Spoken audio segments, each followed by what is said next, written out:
where you get this kind of movement from technical regulation, right? Assigning frequencies, assigning power, making sure that station A doesn't infringe on station B's signal, right? Licensing. Other stuff is like transmitter height, right? The FAA regulates your towers because they don't want planes crashing into them, which makes sense, right? If you're in a plane, you don't want to crash into a radio tower that you can't see. So there is a pretty good public justification for stuff like having lights and making sure that it's painted, and I mean, you know, that's what some of these regulations are.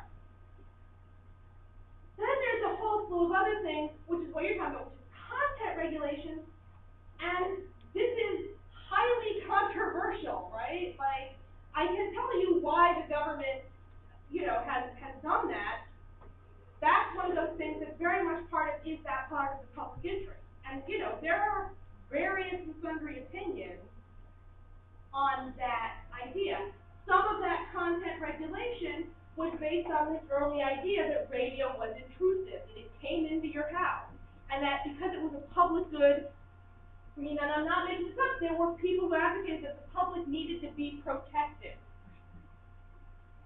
Now, we may disagree with that, or not, right? That's essentially a political opinion. But it was something that drove regulation at the time. Now, whole sorts of other regulations that have been driven by sort of this third category of economics.